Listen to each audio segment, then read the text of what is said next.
sosyal medya sorusuyla devam ediyorum. Anneme fibromiyalji teşhisi konuldu. Ne yapsa ağrıları geçmiyor. Ne önerirsiniz demişler hocam. Fibromiyajide öneri kişiye özel bir uzun vadeli olması zorunluluğu var ki. Çünkü fibromiyalji çoklu bir karışım, bir çorba. İçinde depresyon var, uyku bozukluğu var, ağrılar var, kas ve kemik ağrıları, özellikle kas ağrıları çok ön planda. Halsizlik, yorgunluk, isteksizlik var. Yani çok sayıda problem var. O çorbada hangisinin ön planda olduğu da önemli. Yani onu bilerek ona göre bir destek veriyorsunuz. Fibromiyajisi var. Çok ağrısı ön planda. Daha çok ağrı kesici doğal destekler. Çok lazım olunca ağrı kesici ilaçlar.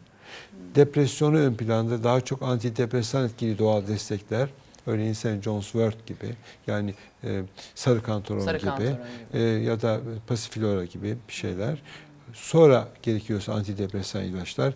Yok hayır, uyku bozukluğu ön plandaysa uykuyu biraz derinleştirecek şeyler. Örneğin melatonin gibi, magnezyum gibi. Kas krampları ön plandaysa magnezyumu öne koyup sitrat tuzunu tercih edip belki sitrat artı glisinat magnezyumu kombine edip falan, yani bu biraz doktorun tabii konuyu kesin. Ama burada bilmeniz lazım gelen şey şu: akupunkturla fibromiyalji tedavi olmaz. Akupunkturla fibromiyalji tedavi boşuna olmaz. Para harcamayın.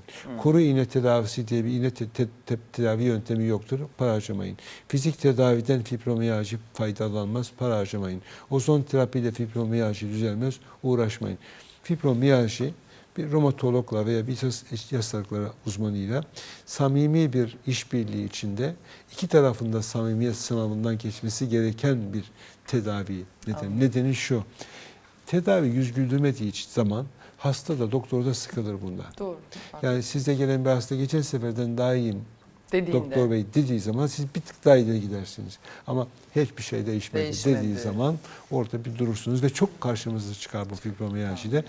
Samimiyetle söyleyelim, çoğu doktor karşısına fibromiyalji hastası geldiği zaman biraz şöyle bir geri ufak gerilir mi diyorsunuz hocam? Genel olarak fibromiyalji destekleri zaten şu anda ekranlarınızda: Panax ginseng, L-karnitin, alfa-lipoik asit, sarı kantaron ve magnezyum, ama tabii ki mutlaka bunları dediğiniz gibi bence altın beşli, onu söyleyeyim. Ben özellikle yaptım bu listeyi. Çünkü doğru kullanabilirseniz burada, mesela fibromiyajim var, ayağım uyuşuyor, enerjim bitti noktasındayım, uyku sorunu çekiyorum. Hemen ginseng'i, alfa-lipoik asiti, sarı kantaronu yerleştirin. Fibromiyajim var, geceleri gündüzleri ağrıdan duramıyorum, enerjisizim, uyku sorunu çekiyorum. Hemen o zaman sarı kantaron, magnezyum ön plana çekin. Yani biraz burada doktorun ilaçlar, doğal ilaçlar, dozlar. Çünkü doğal olmayan ilaçlarda fibromiyaljiyi tedavi etmek diye bir şey yok. Orada registre edilmiş 3 tane kimyasal madde var. İçinde duloxetin olan ilaçlar var. Örneğin gabapentin olan ilaçlar var. Ama bunların yaptığı yan etkiler verdiği şifadan çok daha fazla. Yani özellikle uzun vadeli tedavide bunları da faydalanmak zorunda kaldığımız olabiliyor.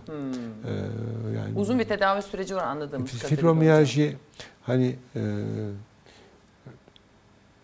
zor bir örnek olacak ama verelim.